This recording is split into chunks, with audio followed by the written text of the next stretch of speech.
The sea was never just water. For thousands of years, it was a boundary humans could cross, but never truly understand. An endless surface hiding depths without shape, distance, or mercy. Out there, imagination did not begin as fantasy, it began as survival. For most of human history, the ocean was not a place of empty water, but of expectation. Sailors crossed vast distances guided by stars and instinct, knowing that beneath the hull stretched a depth no one could measure. Without reference points, without light, without instruments, size lost meaning, and movement became suggestion rather than certainty. Shapes passed beneath ships that seemed to have no clear beginning or end, bodies longer than the vessels above them, eyes that reflected faint light and vanished, arms or fins rising from below, then slipping back into darkness before the mind could decide what it had seen. These moments were brief, but they stayed. Across centuries and oceans, different cultures recorded eerily similar encounters, stories of coiling bodies and tentacles, of animals too large to surface fully, of creatures that appeared only once in a lifetime. Fear-shaped language and unfamiliar anatomy became legend. As science pushed deeper, something unsettling began to emerge. Many of these sightings were not inventions at all. Some deep-sea animals grow longer than blue whales when fully extended. Others surface only when dying, distorting scale and form in ways the human brain struggles to interpret. But why did so many cultures describe the same impossible creatures? What happens to perception when the ocean removes every sense of scale?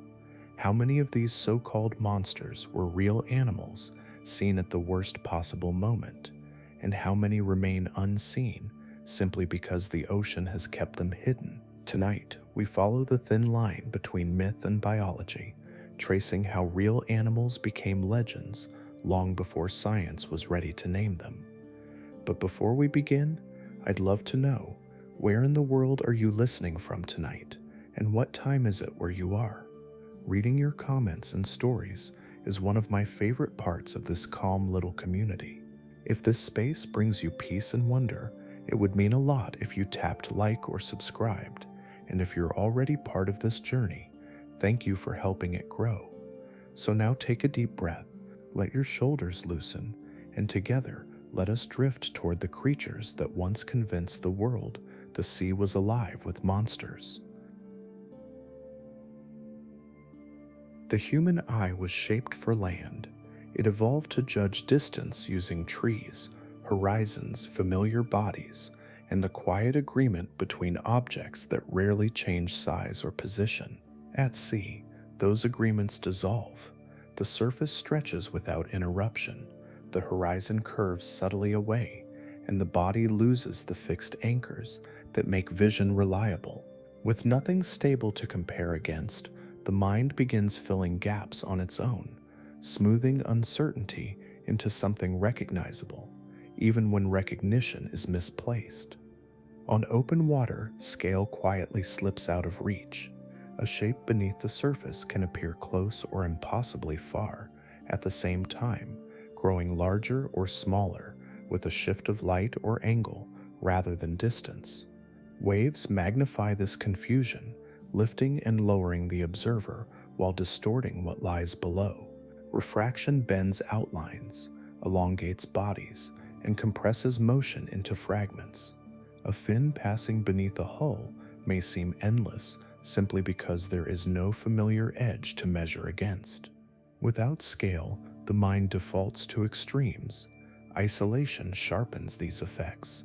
Long voyages stripped away sleep, routine, and the subtle corrections that come from shared reference. Fatigue thinned the boundary between observation and imagination, not because sailors were careless, but because exhaustion changes how the brain organizes information. Fear entered quietly, not as panic, but as vigilance. Every unfamiliar movement mattered. In an environment where help was distant and escape impossible, attention leaned toward threat.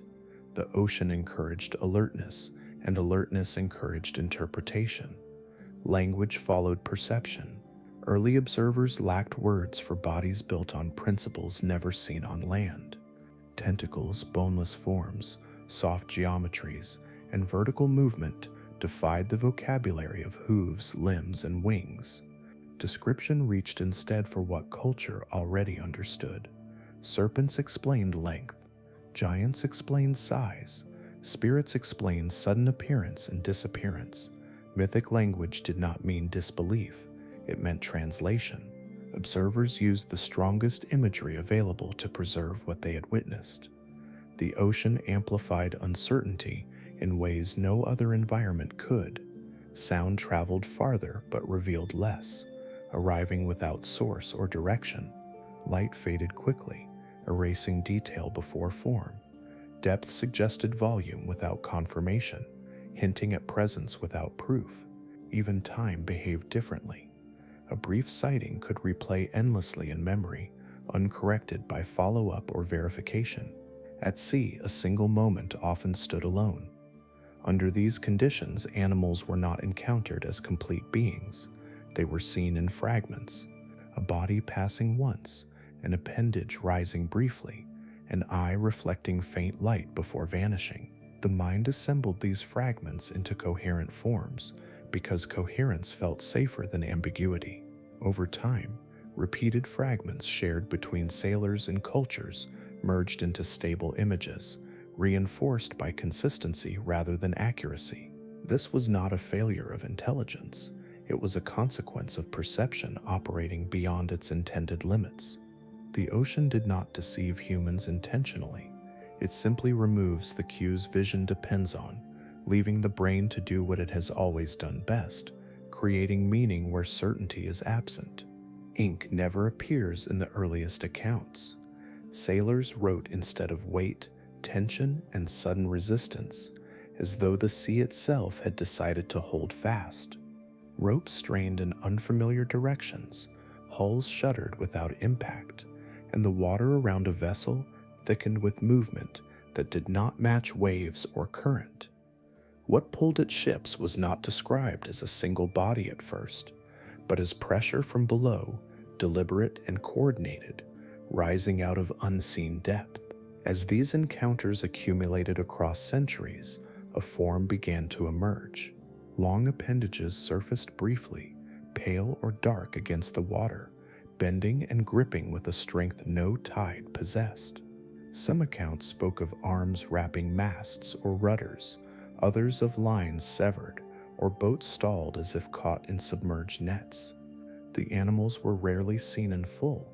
They did not breach like whales or circle like sharks. They reached, withdrew, and vanished, leaving damaged wood and shaken crews behind. Tentacles carried a particular unease because they behaved unlike anything familiar on land. They moved independently, without a visible center, capable of grasping from multiple directions at once. A limb could appear alone, suggesting a body far larger than the surface revealed. Unlike jaws or hooves, tentacles erased the boundary between predator and environment. They resembled ropes, kelp, or rigging until they acted with intention, blurring the line between object and animal in the worst possible moment. No terrestrial creature prepared the human mind for this design. Land animals present their danger openly through teeth, claws, or bulk. Even the largest mammals declare themselves as whole forms. Tentacled bodies reject that clarity. They imply enormity through partial presence, and a single arm hints at a scale the observer cannot confirm, allowing imagination to expand freely where evidence remains incomplete. The ocean encouraged this expansion by concealing the rest. Fear entered through physics rather than fantasy. Ships relied on tensioned lines, open decks, and exposed hulls. Anything that interfered from below threatened the entire structure. A tentacle slipping over a rail or tightening around timber did not need to sink a vessel to feel catastrophic.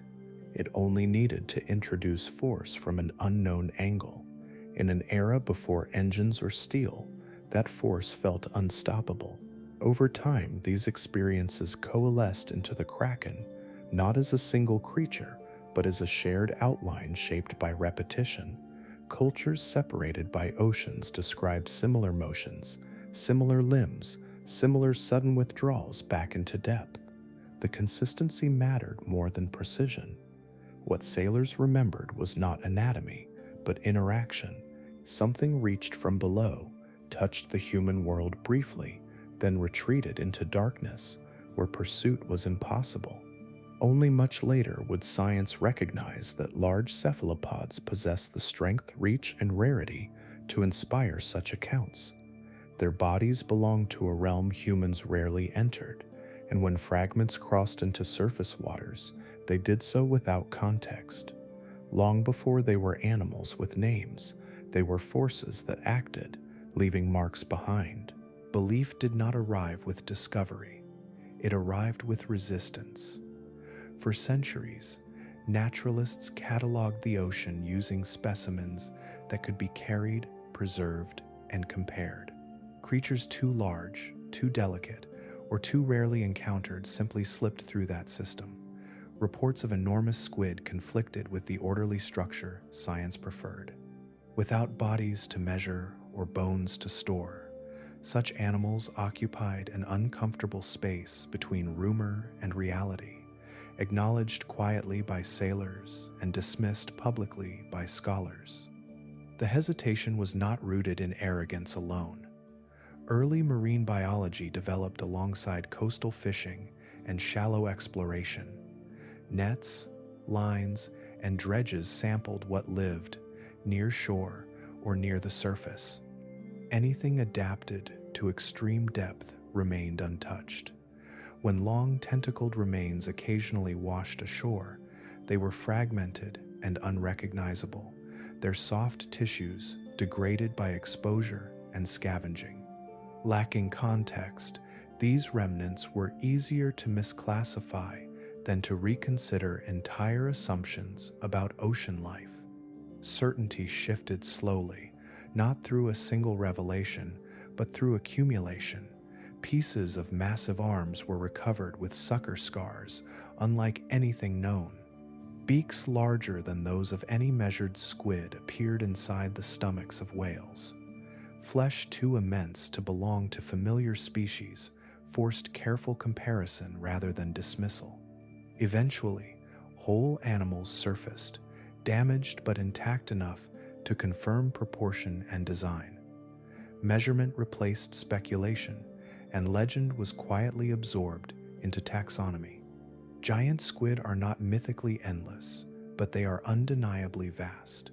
Their bodies stretch longer than most boats, with feeding tentacles extending far beyond the muscular mantle. Eyes the size of dinner plates gather faint light from deep water, and arms lined with powerful suckers are built for grasping prey in darkness. These proportions feel exaggerated only because they evolved in a place where size follows different rules, shaped by pressure, scarcity, and silence rather than speed or visibility. Despite confirmation, observation remains rare. Giant squid live far below the range of light, where cameras strain and submersibles move cautiously. Their bodies are adapted to crushing pressure, and rising toward the surface often brings injury or death. When they do appear, it is frequently under distress, casting a distorted impression of their true behavior. Alive and unbothered, they remain hidden within layers of water few humans ever enter. Their elusiveness is not intentional concealment, but alignment with a world unsuited to spectators. They drift, hunt, and reproduce in darkness that swallows sound and detail. Technology has improved, but access remains limited, fleeting, and expensive. As a result, giant squid exist in an unusual state, confirmed yet distant, measured yet unseen by most. What once lived only in margins and speculation now occupies scientific records, though it retains its distance. The giant squid did not shrink when named.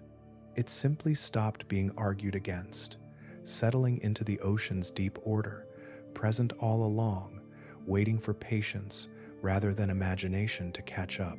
Life in the deep ocean unfolds under a constant weight. Water presses inward from every direction, steady and immense, shaping bodies that never experience release.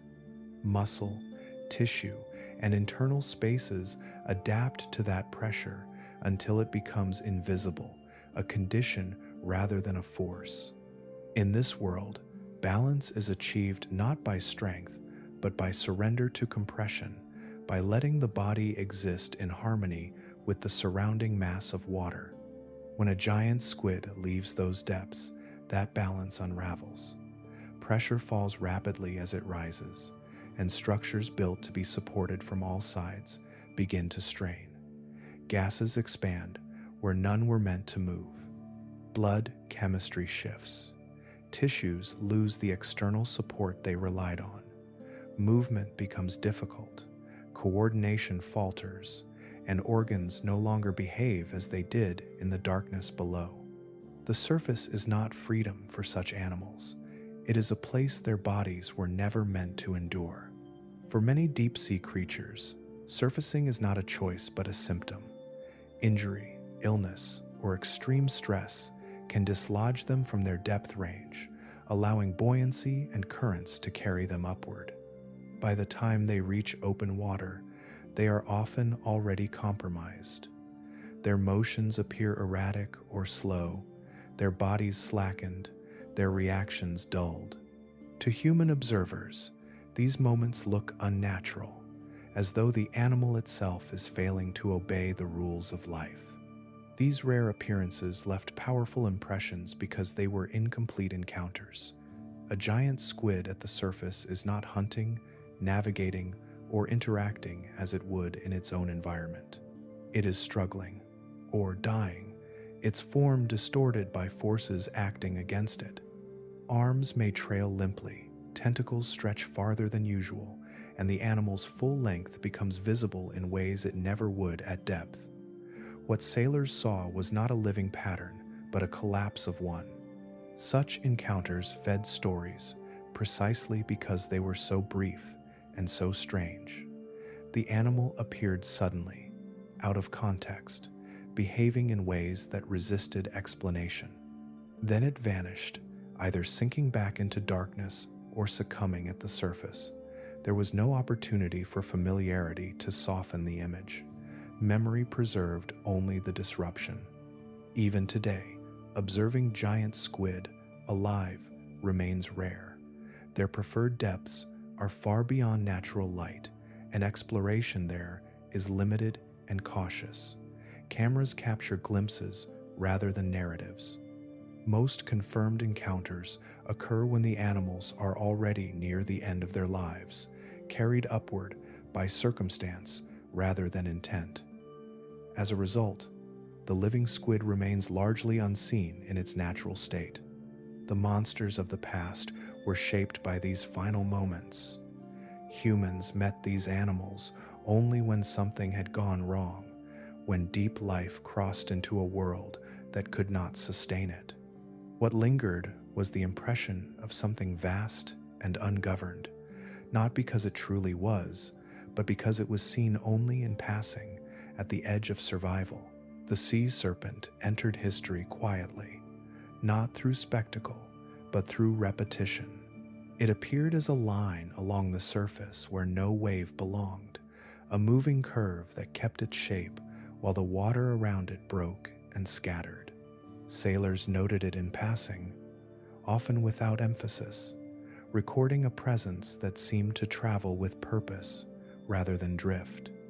The descriptions lacked drama at first.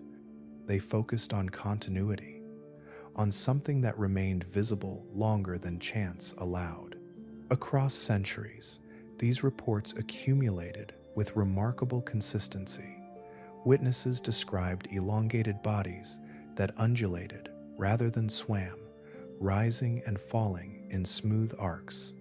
The motion suggested propulsion from within the body itself, not fins beating against water. Sightings rarely included heads or tails in full. Instead, observers saw sections, coils, or repeating curves that gave the impression of great length without revealing clear boundaries. The creature did not circle ships or surface dramatically. It moved alongside, parallel to courses, sometimes for minutes at a time. Behavior mattered as much as form. The serpent did not attack or flee. It appeared indifferent, maintaining distance while keeping pace, as if following a route rather than reacting to human presence. This calm persistence distinguished it from panic-driven sightings.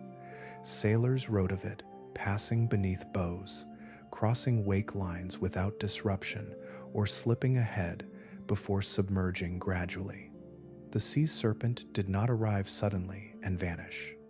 It lingered just long enough to be remembered clearly. Length estimates varied, yet patterns remained. Many accounts described bodies longer than whales, though thinner, capable of spanning large stretches of open water while remaining partially visible. Others noted vertical loops, sections rising above the surface before sinking again, giving the illusion of a single continuous form moving in stages. These shared observations appeared in logs from northern seas, equatorial waters, and coastal routes traveled by different cultures with no shared folklore. The persistence of the sea serpent myth lay in its adaptability. Unlike creatures defined by singular traits, the serpent existed as an outline rather than a species. It absorbed new sightings without needing to change shape. Any long, undulating presence at sea found a place within its frame. This flexibility allowed it to survive corrections and skepticism, reshaping itself as knowledge expanded while remaining recognizable. Scientific understanding later revealed how easily multiple animals could create such impressions. Lines of swimming creatures, large fish moving in sequence, drifting organic material animated by current, and even waves interacting with submerged bodies could form continuous shapes when seen from a distance. Certain animals moved near the surface in ways that emphasized length over mass, especially when light flattened depth into silhouette. What kept the serpent alive in memory was not fear, but familiarity. It appeared often enough to feel plausible, yet never often enough to be explained fully. It asked nothing of its witnesses except attention. In the slow rhythm of sea travel, that attention lingered, allowing the serpent to pass from report to report, unchanged by time, sustained by the ocean's habit of revealing only fragments. The oarfish does not announce itself with violence or speed. It arrives as a vertical presence, a ribbon of silver breaking the surface where such forms do not belong. Its body reflects light in flat flashes, catching the eye not through motion but through length. For a moment, it appears less like an animal and more like a seam in the water, as though the ocean itself has split open and revealed an internal line. Oarfish are built differently from almost any fish humans encounter. Their bodies are narrow and extraordinarily long, compressing mass into distance rather than bulk. A single individual can stretch longer than most boats, yet remain only inches thick across much of its length. The head is small, almost delicate, while the body extends far beyond it in a smooth, continuous plane. Along the dorsal edge runs a crest of red fin rays, soft and translucent, tracing the length like a loose thread rather than a rigid structure. At depth, this design makes sense. Oarfish live in midwater layers far below the surface, where buoyancy and subtle movement matter more than speed. They orient themselves vertically, head up or down, adjusting position with gentle waves of the body rather than strong lateral strokes. This posture allows them to remain suspended with minimal effort, drifting in stillness while sensing changes around them. When an oarfish reaches the surface, that same design becomes unsettling. The vertical posture appears wrong against the horizontal expectation of waves and fish. The long body bends slowly, lacking the familiar rhythm of tail-driven swimming. Movement travels along the length in delayed ripples, as though the animal is folding rather than propelling itself. To an observer, it can resemble a living ribbon, struggling to remember how to belong in shallow water. Surface appearances are almost never intentional. Oarfish are not coastal animals and do not migrate upward under normal conditions. Injury, illness, or disruption in water structure can carry them toward the surface, where currents complete the journey. By the time they are visible, they are often exhausted, disoriented, or dying. Their rare arrivals feel sudden because they are the final stage of a long, unseen displacement. These moments are brief and striking. The animal may linger near shore or float alongside a vessel, its full length revealed in open air for the first time. With no comparable reference on land or sea, the mind struggles to place it. Its size suggests power, yet its motion suggests fragility. It does not flee or attack. It simply exists where it should not. Because such encounters are rare, they leave no opportunity for familiarity. An oarfish sighting remains singular, uncorrected by repetition. Long before it was understood, its form fit easily into stories of serpents and wandering giants. In reality, it is a quiet specialist of deep water, briefly visible only when its hidden world releases it, then just as quickly takes it back. At sea, separation is often invisible. Water erases boundaries between bodies, blending motion into continuity. Where land presents creatures as distinct forms against stable ground, the ocean layers movement, shadow, and reflection into a single shifting field. Within that field, many animals traveling together can appear not as individuals, but as parts of something larger. Schools of fish move with remarkable coordination. Distance between bodies is held precisely, adjusted through subtle cues that ripple faster than conscious thought. From above or from a ship's deck, this coordination collapses perspective. Individual outlines dissolve, replaced by a continuous mass that bends, elongates, and turns as one. The surface does not reveal gaps clearly, especially when light fractures through waves and glare flattens depth into silhouette. What remains is shape without edges. Colonial animals extend this illusion further. Some marine organisms are not single bodies at all, but living assemblies composed of repeated units working together. Each part performs a specific role: propulsion, feeding, reproduction, yet the whole moves with shared intent. When such colonies stretch across long distances, the eye searches for a center that does not exist. Length replaces form, movement replaces structure. Observers describe what they can grasp, not what they cannot separate. Overlapping bodies intensify the effect. When animals surface in sequence, one after another, memory stitches them together. A dorsal curve becomes a continuous ridge. Repeating fins suggest segmentation rather than repetition. Even pauses between appearances fade under fatigue and motion. The mind prefers coherence, especially in an environment that rarely offers it.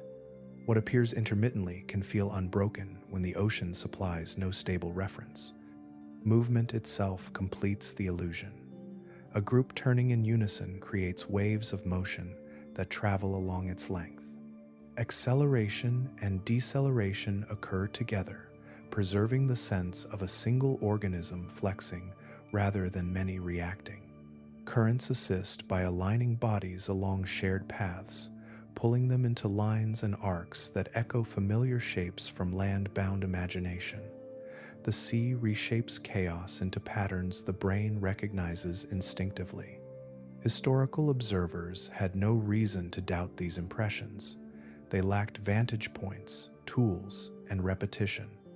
A sighting often occurred once, under specific light, fatigue, and expectation. There was no opportunity to circle, approach, or linger. The event ended when the motion ended. What remained was a remembered outline reinforced by later retellings that favored continuity over fragmentation. Over time, these impressions settled into stories of singular beings, not because witnesses exaggerated deliberately, but because language simplified what perception could not parse. It is easier to describe one vast creature than a coordinated multitude acting as a system. The ocean rewarded that simplification by rarely offering correction. Modern observation reveals how often complexity disguises itself as unity. What once seemed indivisible resolves into many lives moving in shared rhythm, each following simple rules that together produce immense presence. In the quiet space between wave and horizon, the sea still performs this illusion effortlessly, reminding any observer that size is not always a measure of body, but sometimes of arrangement.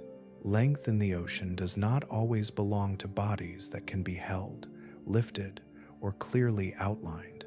Sometimes it exists as a distributed presence, stretched through water in ways that resist the idea of a single beginning or end. The longest animals ever found do not resemble animals at all, at least not in the way humans expect. They appear instead as living chains, extended delicately through the dark, present without mass in the familiar sense. Siphonophores are not individuals in isolation.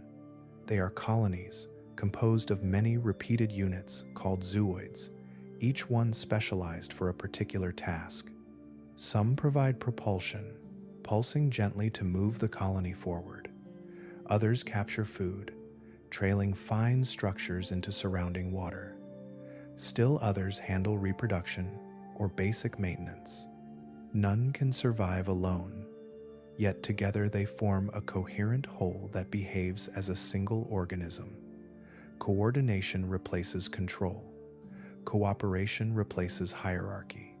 This organization allows siphonophores to reach astonishing lengths. Instead of growing thicker or heavier, they grow longer, adding repeated segments over time. Some species extend for tens of meters, their fragile bodies drifting horizontally or vertically through the water column. They do not need strength to support this length. Buoyancy does the work, holding each section in place with minimal energy. The colony exists as a living thread, suspended rather than carried. To human intuition, this challenges the meaning of size. On land, length usually implies weight, difficulty, and strain. Long objects bend, break, or collapse under their own mass. In water, those limits soften. A siphonophore does not fight gravity. It simply occupies space, stretched gently by currents and its own slow movement. Measuring such an organism becomes an abstract exercise. Where does one measure begin and another end when the body itself is modular and flexible? Encounters with siphonophores are rare for surface observers. They inhabit depths where light fades and disturbance is minimal. When fragments are encountered, often through nets or damaged remains, they appear incomplete, giving little hint of the full structure they once formed. Early measurements underestimated them, focusing on recovered portions rather than the unseen continuation that once trailed beyond. Even modern observations struggle with perspective. Cameras capture sections drifting past lenses, but rarely record the entire length at once. Movement is slow, sometimes imperceptible, allowing the colony to extend beyond frames without revealing itself fully. What is recorded feels less like an animal passing by and more like an environment unfolding. These qualities helped shape early impressions of impossible creatures. A siphonophore drifting near the surface or tangled by chance could suggest a single organism of unreal proportions. Its transparency, lack of obvious anatomy, and sheer extension defied categorization. Without context, length felt exaggerated, almost fictional. In reality, siphonophores demonstrate how life adapts to freedom from gravity. They reveal that size is not always about dominance or power, but about arrangement and cooperation. The longest animals on Earth are not giants in the traditional sense. They are quiet assemblies, stretched across darkness, existing not as one body, but as many lives moving together, long enough to trouble the limits of perception. Size changes meaning in the deep ocean. Down where light no longer guides life, growth follows rules shaped by cold, scarcity, and time rather than speed or competition. Bodies lengthen, thicken, or slow their expansion without urgency, responding to an environment that rewards endurance over haste. What emerges is not excess, but a different equilibrium, where being larger can be a quiet advantage rather than a burden. Cold water plays a subtle role in this transformation. Temperature governs chemistry, and in the deep sea, reactions slow. Muscles contract more deliberately, digestion stretches across longer intervals, and growth unfolds over extended spans. Energy is conserved rather than spent. In such conditions, a larger body can store more resources, buffering long periods between meals. Size becomes a reservoir, a way of carrying the future inside the present. Darkness reinforces this pattern. Without sunlight, the deep ocean produces food unevenly. Nutrients drift down from above in pulses, falling like rare weather. Animals adapted to this rhythm benefit from patience. A slow metabolism allows them to wait, to reduce motion, to endure absence without loss. Over time, this patience accumulates as mass. Growth happens gradually, unopposed by the demands of frequent feeding or constant escape. Pressure supports size as well. In water, weight is softened. Structures do not need to fight gravity in the same way they would on land. Large bodies remain buoyant, their mass distributed evenly by the surrounding fluid. What would collapse under its own weight in air can exist comfortably at depth, suspended and supported. This freedom allows scale to increase without the penalties familiar to terrestrial life. These conditions have produced animals that feel out of proportion when encountered near the surface. Giant crabs with extended limbs, amphipods the length of forearms, squids and fish larger than any shallow relative. Their forms seem exaggerated only because they are seen outside the context that shaped them. In their own environment, they are simply well suited. When such animals cross into human awareness, size carries emotional weight. Large bodies suggest strength, age, and permanence. They fill the frame of perception, leaving little room for comparison or control. Without clear reference points, scale becomes overwhelming. The mind responds not to danger alone, but to presence. Something vast does not need to threaten in order to unsettle. Its existence is enough. This response is ancient and instinctive. Human perception evolved around creatures similar in scale or smaller. The deep sea disrupts that familiarity, presenting life that follows different timelines and proportions. Gigantism amplifies this disruption by stretching forms beyond expectation. It turns animals into landmarks rather than objects, features of the environment rather than inhabitants. Yet these giants are not monsters shaped by aggression. They are products of balance, tuned to cold darkness and slow exchange. Their size reflects adaptation, not excess.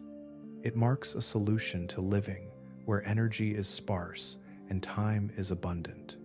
In the deep sea, growing large is not about dominance, but about endurance, about lasting quietly in a world that moves slowly, allowing life to become immense without ever needing to hurry. Whales entered human understanding in pieces. Long before they were recognized as mammals of the open ocean, they appeared as fragments along coasts and alongside ships, too large to be taken in at once. A back broke the surface and vanished. A tail rose and fell without revealing the body that moved it. Breath erupted skyward from a blowhole mistaken for spray or steam. Each part arrived separately, divorced from context, inviting interpretation rather than clarity. Early observers struggled with anatomy unlike anything on land. Whales carried no visible limbs in the expected places. Their heads lacked clear necks. Their bodies flowed into the water without interruption, and their tails moved vertically rather than side to side. To eyes trained on terrestrial animals, this arrangement felt wrong. Features were assigned familiar meanings. Mouths became maws, flippers became folded wings. Size overwhelmed detail, and proportion was guessed rather than seen. Behavior compounded the confusion. Whales do not glide steadily like ships or fish. They roll, turn, and breach, lifting enormous mass free of the water before collapsing back into it. From a distance, these movements distort scale. A partial breach can appear as an entirely different creature surfacing briefly. Rolling exposes alternating surfaces, dark backs, pale bellies, glimpses that seem to belong to multiple animals rather than one. Waves and glare fragment these motions further, turning a single body into a sequence of shifting forms. For sailors already conditioned to expect uncertainty, such sightings left strong impressions.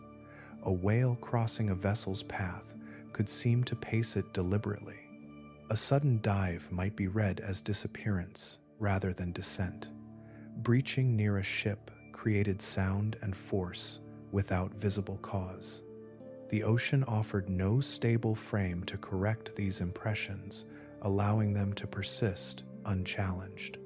Decomposition added another layer of legend. When whales died, their bodies changed quickly. Gases bloated tissue, altering shape and scale. Skin peeled away, exposing unfamiliar textures. Bones shifted as connective tissue loosened. When these remains washed ashore, they no longer resembled living animals. Heads collapsed into strange masses. Spines arched unnaturally. Without reference to the intact body, observers cataloged what they saw as something new. Carcasses encountered at sea were even more unsettling. Floating remains rose partially above water, revealing sections rarely visible in life.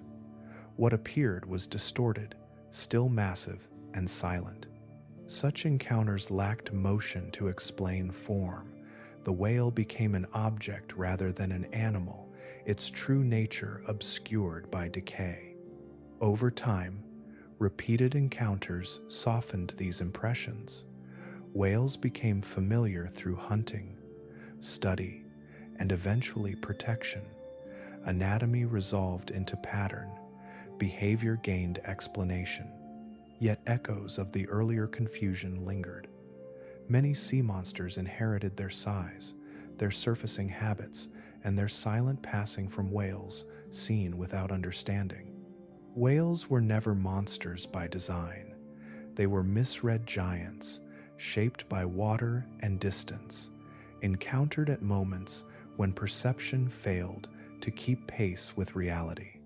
Their transformation into legend reflects not exaggeration, but the slow process of recognition, where awe precedes knowledge, and the ocean reveals its largest inhabitants only in fragments. Death changes scale before it changes form. When a large animal dies in the ocean, its body does not simply stop, it begins to transform under forces that living tissue once resisted. Buoyancy shifts as gases build within organs. Water moves through spaces that were sealed in life. Weight redistributes unevenly, lifting some sections while others sink. The body becomes unfamiliar even to itself. In the early stages, size becomes exaggerated. Decomposition gases inflate soft tissue, swelling the body beyond its natural proportions. Skin stretches and tightens, smoothing contours and obscuring features that once defined identity. Heads appear oversized, limbs stiffen or drift away from expected positions. What floats to the surface is not a faithful version of the living animal, but a temporary shape sculpted by chemistry and pressure. As time passes, clarity erodes further. Skin begins to peel or slough away, exposing pale connective tissue and muscle beneath. Fins and flukes lose definition as their edges fray. Hairless mammals take on textures more reminiscent of unfamiliar creatures than known animals. Features humans rely on for recognition disappear first. Eyes cloud, mouths gape, proportions collapse inward. Scavengers accelerate this process. Fish, sharks, birds, and invertebrates remove tissue selectively, guided by access rather than anatomy. Soft areas vanish quickly, leaving behind harder structures in isolation. Jaws separate from skulls. Vertebrae disconnect and drift. What remains bears little resemblance to a coherent body. Each fragment tells a different story, and none represent the animal as it lived. When such remains wash ashore or are encountered at sea, they rarely arrive whole. Observers see partial forms, bloated masses, or skeletal arrangements twisted by current and decay. Without the context of movement or behavior, identification becomes guesswork. A decomposed whale can resemble a serpent. A collapsed head can suggest an unknown species. Size alone reinforces uncertainty. Large remains invite extraordinary explanations.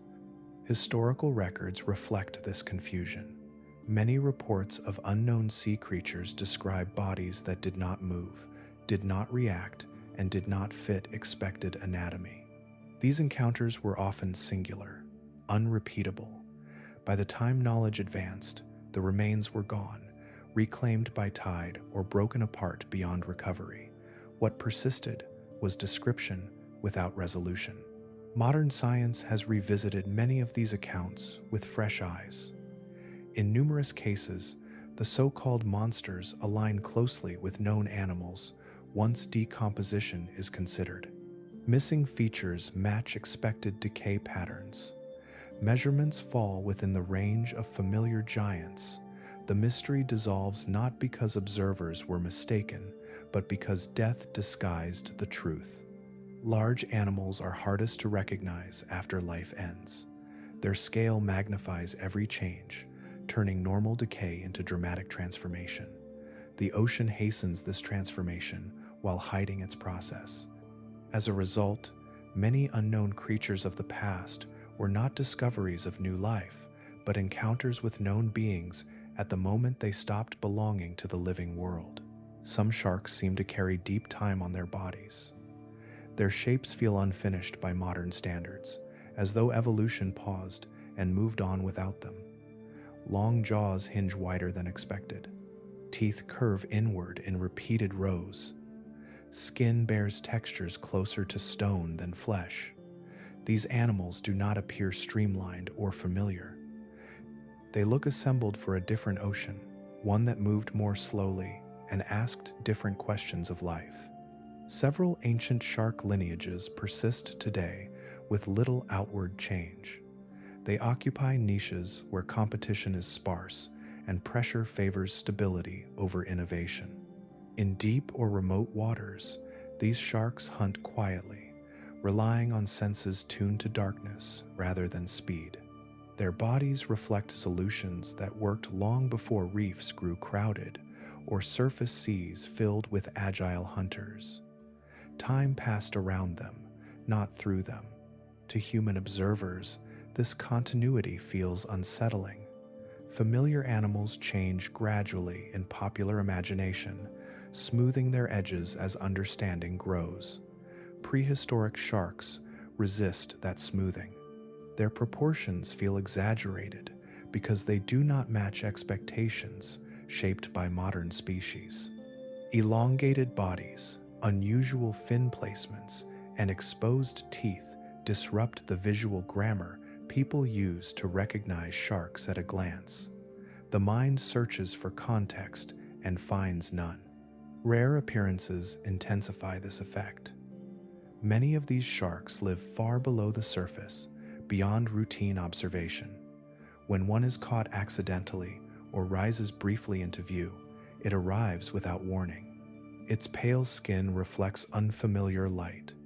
Its jaw mechanisms become visible in ways they never are in its own habitat.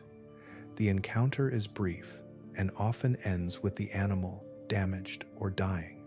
There is no opportunity for familiarity to soften the impression. Historical accounts recorded these sightings with uncertainty rather than spectacle. Fishermen described animals that did not resemble known sharks, yet moved with purpose and coherence. Teeth looked too numerous. Bodies appeared too flexible. Behavior seemed deliberate but unreadable. Without repetition, these impressions hardened into singular events, preserved as curiosities rather than corrected observations. Myth entered through absence. The lack of subsequent encounters allowed imagination to linger on form rather than function. A shark seen once remains undefined. Its outline becomes a placeholder for everything unknown in the water that surrounds it. As stories traveled, details sharpened while context faded. The animal became less specific and more symbolic, representing survival from another age. Modern study reveals these sharks as neither relics nor anomalies, but specialists. Their ancient appearance reflects environments that have remained relatively stable for millions of years. In cold depths and quiet slopes, drastic change offers little advantage. These sharks persist because they are already adequate, refined not by novelty, but by endurance. When they surface into human awareness, they feel unreal, not because they are rare, but because they belong to rhythms far removed from daily experience. Their bodies speak of patience measured in geological spans. In their presence, the ocean briefly reveals layers of time stacked beneath the present, reminding observers that some lives continue unchanged, waiting in darkness, long after stories have reshaped them into something else. The Greenland shark moves through water that rarely changes. Cold holds the sea in a steady state, preserving conditions across generations in a way few environments can. In this stability, life slows. Growth stretches across decades. Maturity arrives without urgency. The passage of time becomes diffuse, spreading itself evenly through long, quiet years beneath ice and darkness.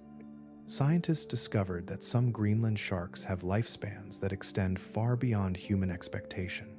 Individuals alive today may have been born before the industrial age, carrying chemical signatures in their tissues that anchor them deep in history. They do not age quickly, and they do not rush toward the future. Their bodies record time not through visible change, but through persistence. Decades pass with little outward difference, allowing a single animal to bridge centuries without spectacle. This longevity reshapes how the animal is perceived. Creatures that outlive generations acquire weight beyond their physical presence. They become vessels of continuity, links between eras humans consider separate. The Greenland shark does not look ancient in the dramatic sense.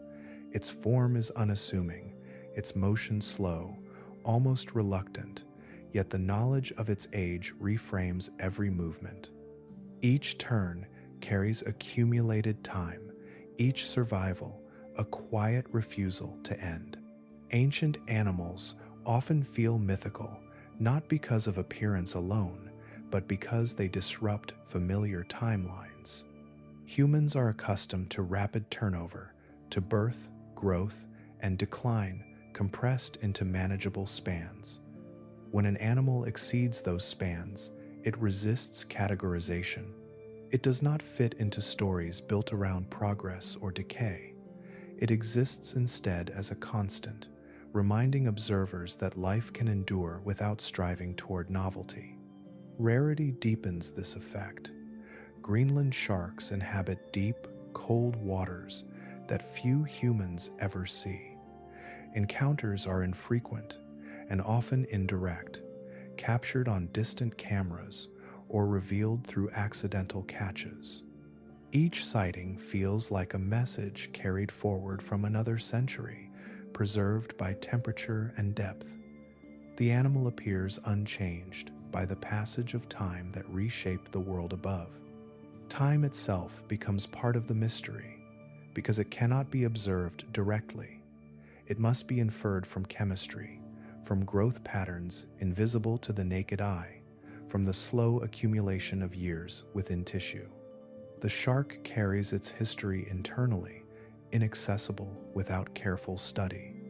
This hidden chronology invites imagination to fill the gaps, not with fantasy, but with scale.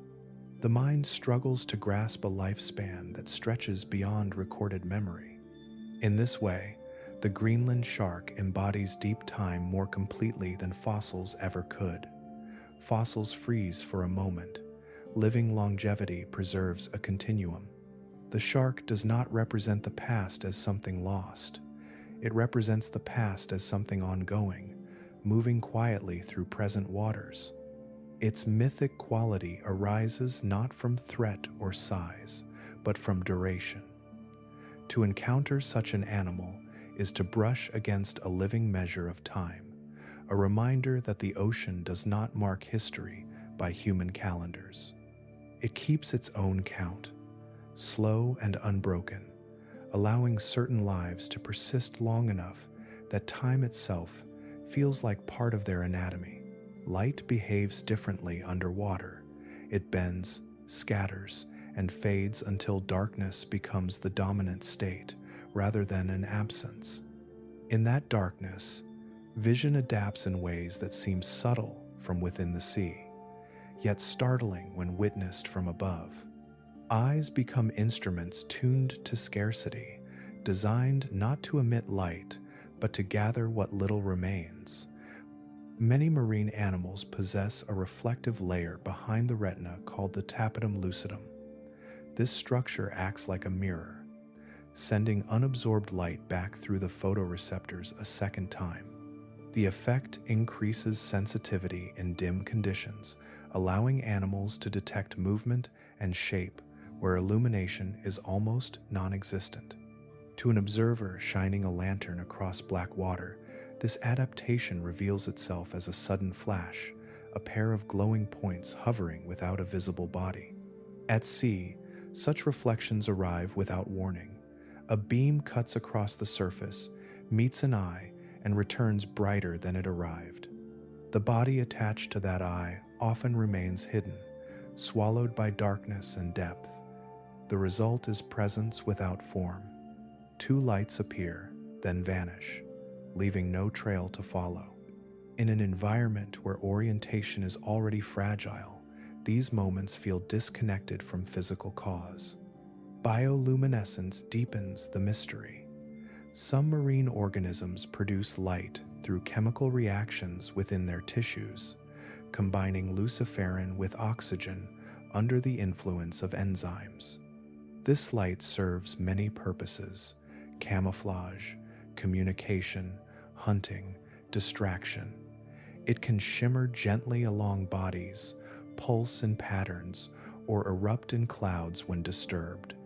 Unlike reflected light, It originates from life itself, creating illumination where none should exist. When bioluminescent animals move, they redraw the darkness around them.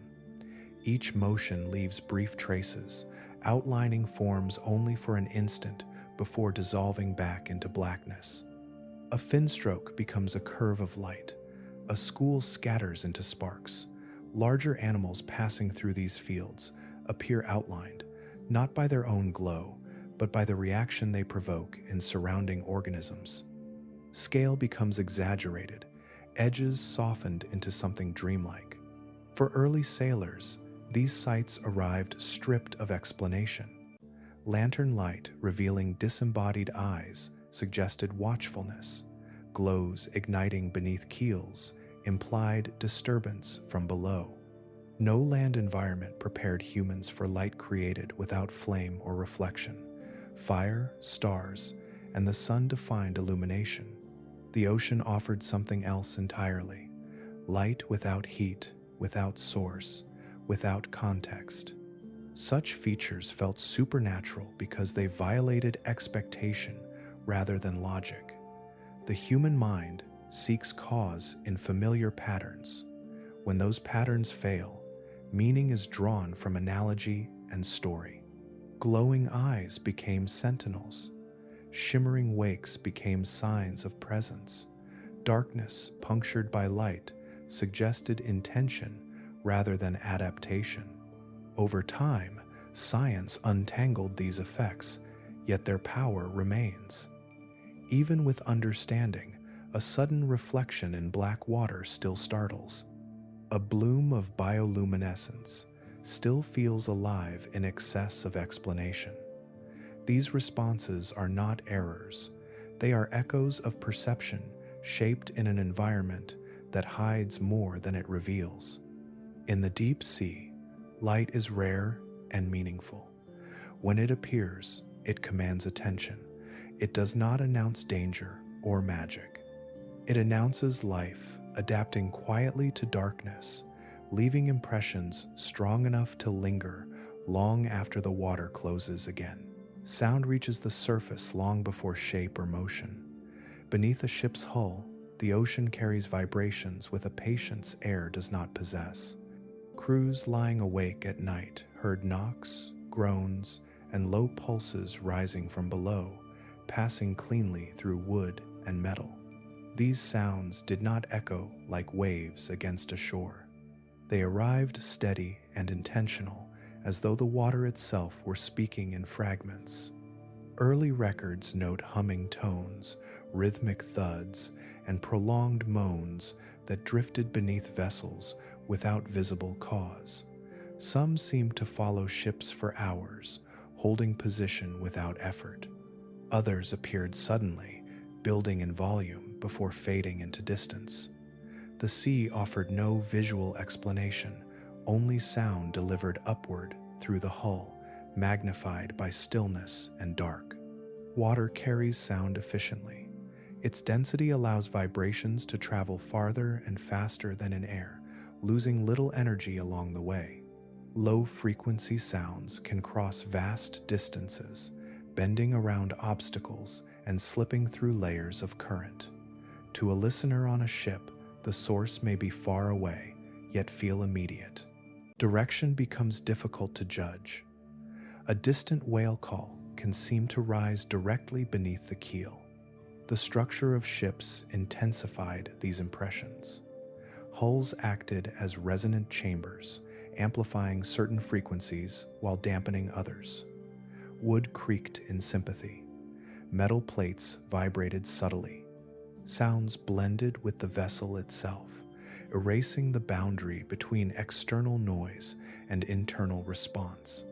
What was heard felt close, even intimate, as though something were in contact with the ship rather than passing beneath it. Unseen animals gained scale through this invisibility. When a sound cannot be paired with a body, the mind assigns size through volume and duration alone. A long-lasting call suggests endurance. A low frequency implies mass. Repetition implies intention. Without sight to correct these assumptions, animals grow in imagination. A single voice becomes a vast presence, spread across water and time. Many marine animals produce sounds that travel widely. Whales communicate through calls that can span ocean basins. Fish generate knocks and grunts by contracting muscles against swim bladders. Squid and other invertebrates disturb water in ways that create subtle pressure waves.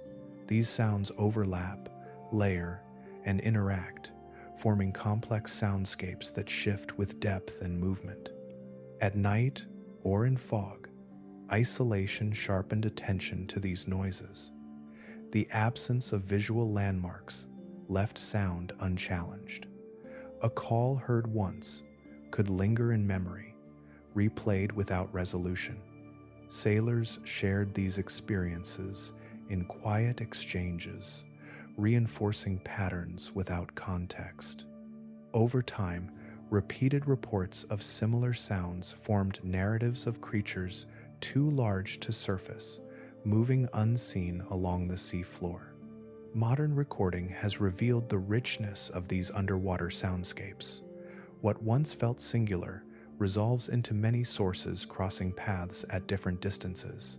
Yet even with explanation, the effect remains.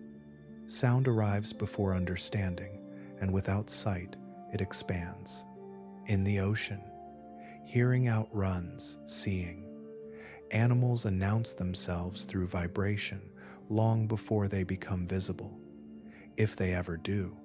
This delay allows imagination to fill the gap, turning sound into scale and absence into presence, carried patiently upward through dark water into waiting ears. The deep sea reshapes bodies by removing the rules that govern life near the surface. Without constant light, strong currents, or the need for speed, form becomes negotiable, structure loosens, flesh softens, skeletons thin or disappear entirely. What results can feel unfinished to eyes trained on firm edges and familiar proportions. Many deep-sea animals are built from tissues that would not survive at the surface.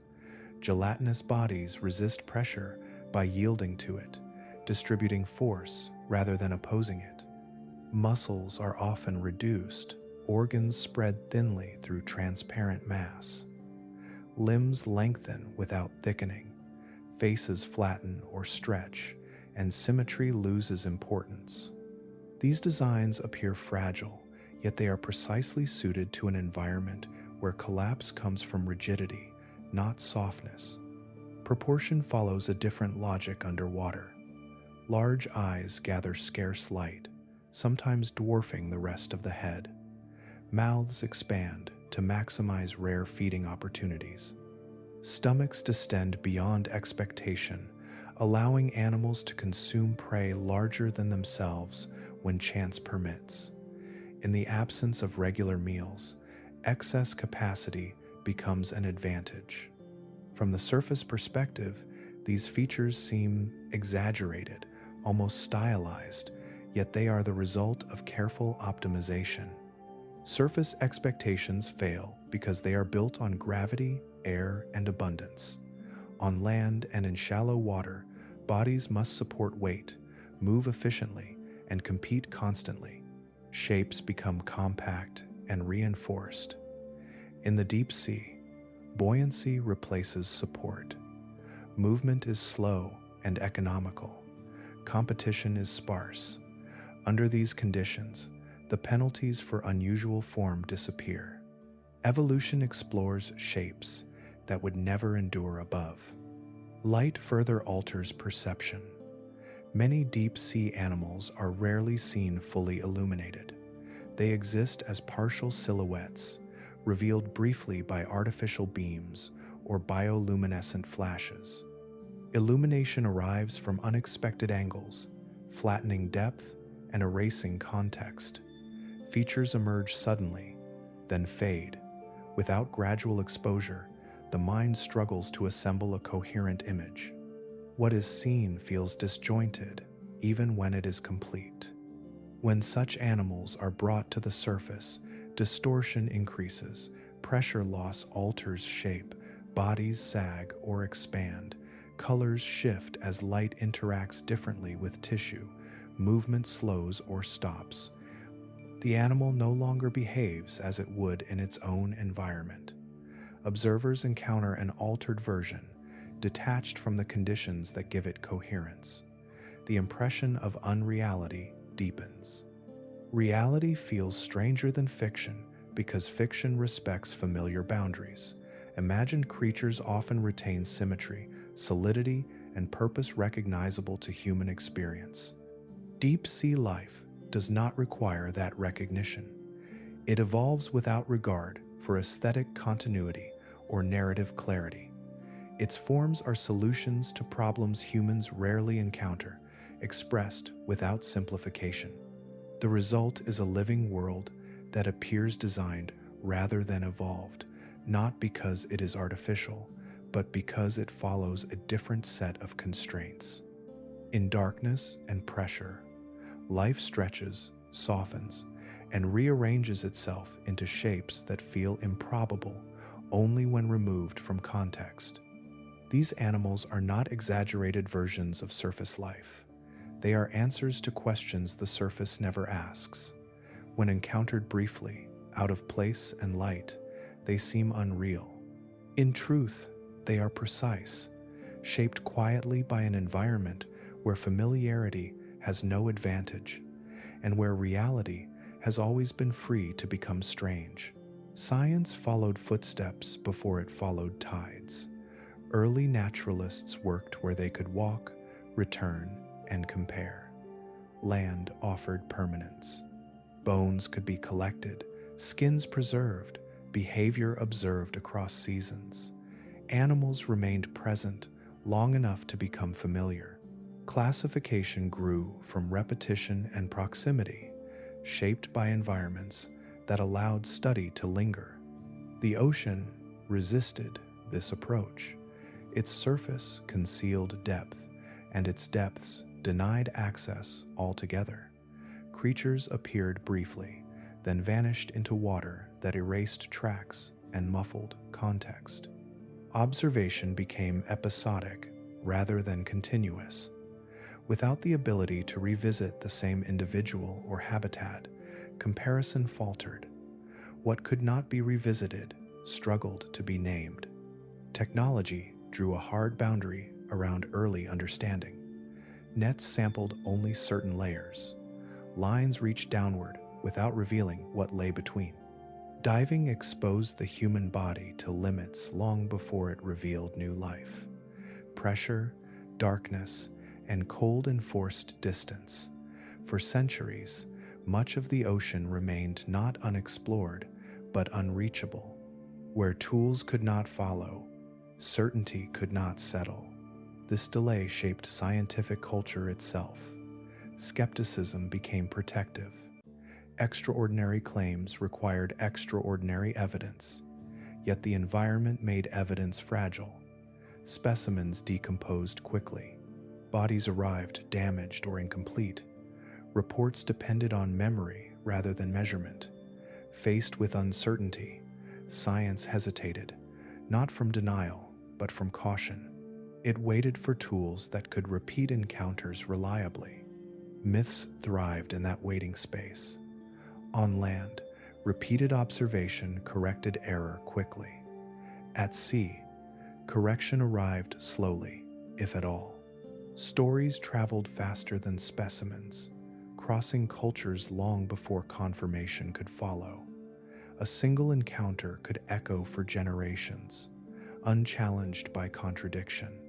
The ocean rewarded narrative continuity over factual revision. Navigation also shaped belief. Sailors relied on tradition as much as charts. Stories warned of hazards and hinted at patterns. They encoded experience into memorable forms, creatures that embodied danger, distance, and uncertainty. These narratives served practical purposes, guiding behavior where maps failed. Myth became a tool for survival long before it became a subject for correction. When technology finally advanced, the pace changed abruptly. Submersibles, remote cameras, sonar, and pressure-resistant equipment extended human senses into previously unreachable layers. Observation replaced inference. Animals were recorded alive, behaving naturally, interacting with their environments. Patterns emerged where once there were only fragments. Classification followed swiftly, built on repeated contact rather than isolated reports. Yet, the long delay left traces. Some myths proved resilient not because they were false, but because they were partially true, built from accurate observations lacking explanation. Others faded as names replaced shapes.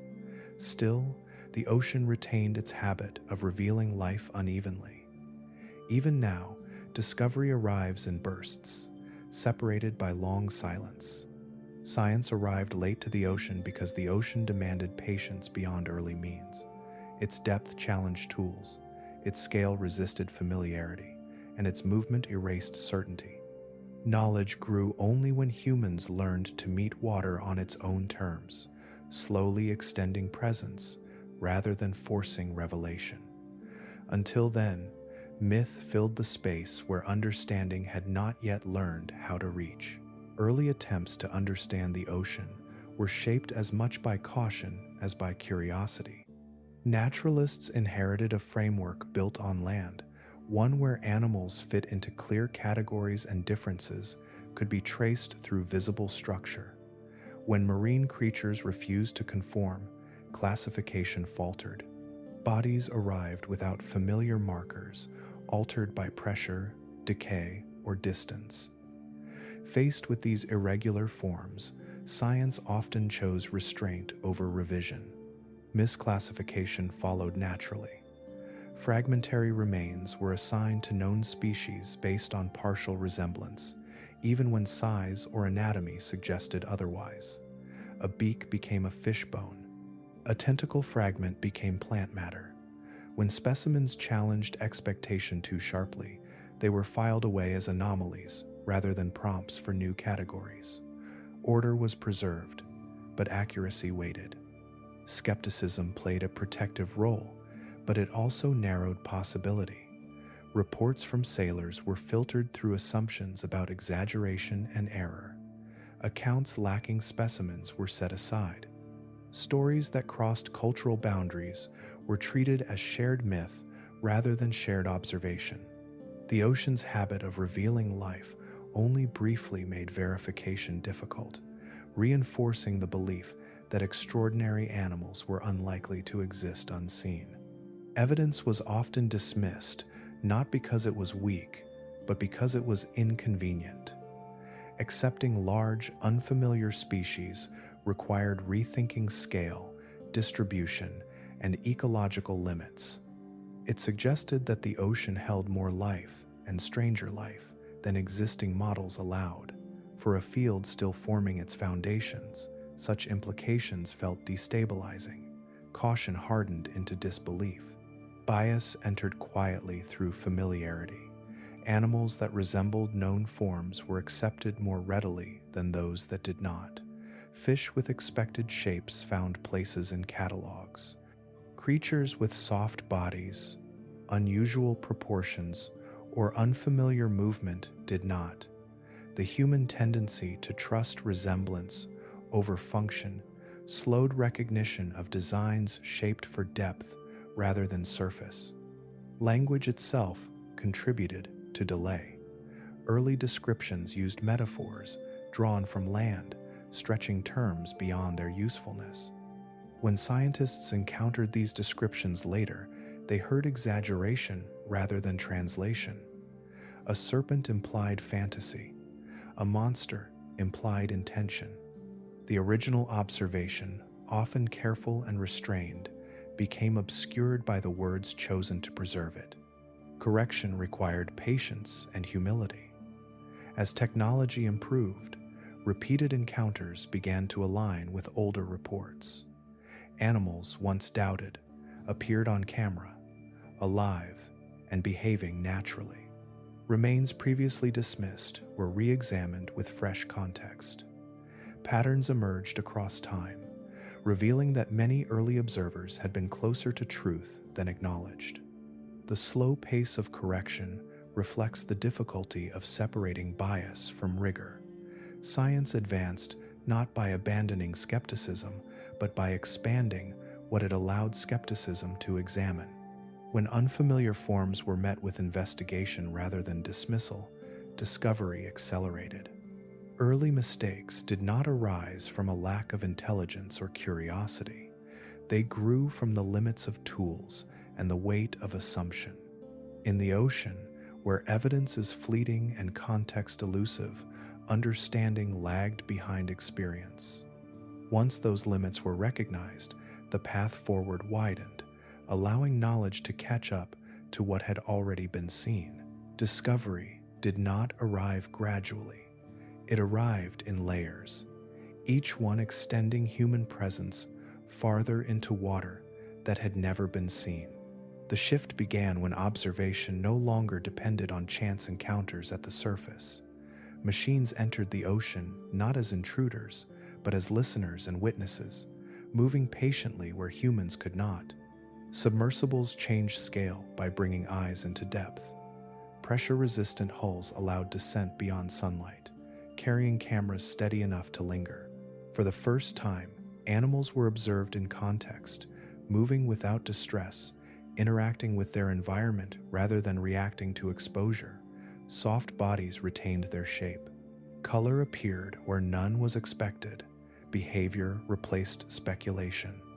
What had once been glimpsed only in fragments began to unfold as continuous life. Remote cameras extended this presence further. They waited silently, unlit until needed, recording without disturbance. Some watched for hours, others for months. Time itself became a tool. Rare animals no longer required pursuit. They entered frames on their own terms. Patterns emerged through repetition rather than rarity. The ocean revealed habits where before there had been only encounters. Sonar transformed perception in a different way. Sound mapped what vision could not. Seafloors appeared as contours rather than voids. Mountains, trenches, and plains rose from abstraction into structure. Movement across these landscapes could be tracked without light, traced through echoes and returns. Large animals announced themselves through displacement, their presence measured even when bodies remained unseen. Mapping unified these advances. Data layered over data created coherent space. Habitats gained boundaries. Migration routes sharpened. Depth ceased to be a uniform descent and became a series of zones, each with its own rhythm and community. Animals once thought isolated were placed within networks of terrain and flow. Context softened mystery without erasing it. These tools did not simply reveal new species, they revealed continuity. Creatures described centuries earlier appeared again, alive and behaving as expected. Legends aligned with measurement. Stories resolved into distributions and densities. The ocean became legible in segments, not as a whole, but enough to support understanding. Discovery accelerated because uncertainty collapsed. Each observation validated the next. Evidence no longer arrived alone. It arrived supported by multiple methods: visual, acoustic, spatial. Skepticism shifted from dismissal to refinement. Attention turned from existence to behavior, from naming to relationship. The pace quickened as tools improved rapidly. Digital storage allowed vast archives. Satellite links delivered information instantly. Collaboration replaced isolation. An observation in one ocean informed exploration in another. Patterns recognized in-depth guided cameras precisely where life was most likely to appear. This acceleration did not exhaust mystery. it redistributed it. Known animals revealed unknown behaviors, mapped regions hinted at unmapped complexity. Each answer clarified the shape of what remained unseen. Tools did not conquer the ocean, they learned to accompany it. What changed most was patience. Machines could remain where humans could not, waiting quietly for life to pass through. In that waiting, the ocean offered itself more freely. Not all at once, but enough to show that once observation became continuous, the distance between myth and reality narrowed quickly, leaving behind a deeper, quieter wonder grounded in sight rather than imagination. Some animals exist at the edge of knowledge not because they hide intentionally, but because their lives unfold where observation rarely reaches. They move through depths or distances where human presence remains intermittent, leaving only brief signatures behind. A body recorded once, a shape glimpsed twice, a trace collected from sediment. These fragments form the entirety of what is known.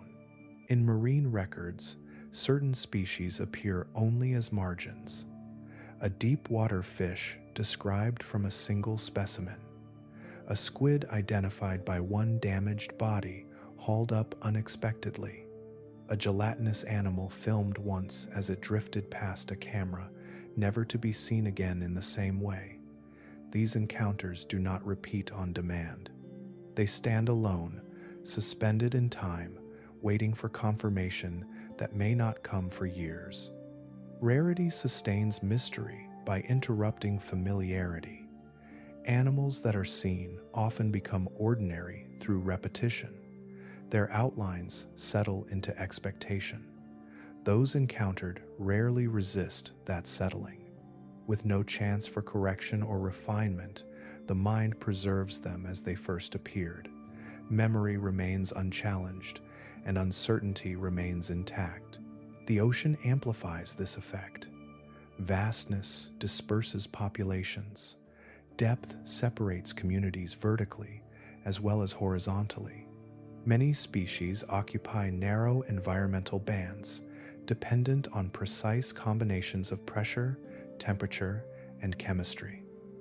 A shift of meters can move them out of reach. Their absence from observation does not signal absence from existence. It reflects alignment with conditions humans seldom occupy. Science adapts by working with scarcity rather than abundance. Limited data demands caution and patience. Measurements are tentative. Descriptions remain provisional. A single specimen may define an entire species, its features documented carefully without assumption. Behavior is inferred only when evidence allows. Each new encounter is layered gently onto what already exists, expanding understanding without overturning it prematurely. This process appears slow because it is deliberate. Confirmation matters more than speed. In environments where encounters are rare, error compounds easily. Science responds by resisting narrative closure. It leaves questions open without filling them prematurely, accepting uncertainty as a condition rather than a failure. Technology extends reach, but does not erase limitation. Cameras watch wide areas, yet see only what passes through their frames. Nets collect selectively. Sonar detects movement without revealing form. Even with advanced tools, many animals remain glimpsed rather than known. Each tool reduces darkness slightly without removing it. For observers outside the scientific process, this partial knowledge preserves the feeling of myth. An animal seen only once retains an aura of improbability. Its existence feels conditional, as though it might vanish back into obscurity at any moment. Yet this impression reflects perception, not reality. These species persist quietly, repeating their lives unseen. Animals we still rarely see remind us that discovery is not a linear march toward completeness. It is a slow accumulation shaped by chance and reach. Some lives intersect human awareness frequently, others barely touch it at all.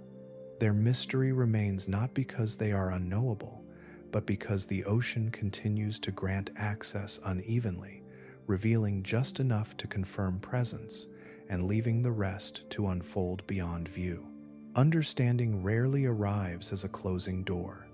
It opens space rather than sealing it, widening perspective without flattening experience. When an animal is named, measured, and placed within a system, its presence does not diminish. Knowledge sharpens detail, revealing layers that were previously invisible. Awe shifts rather than disappears, moving from fear of the unknown toward recognition of complexity. Explanation replaces surprise with depth. Knowing how a body functions does not erase its impact when encountered. A giant form rising through water remains immense, regardless of classification.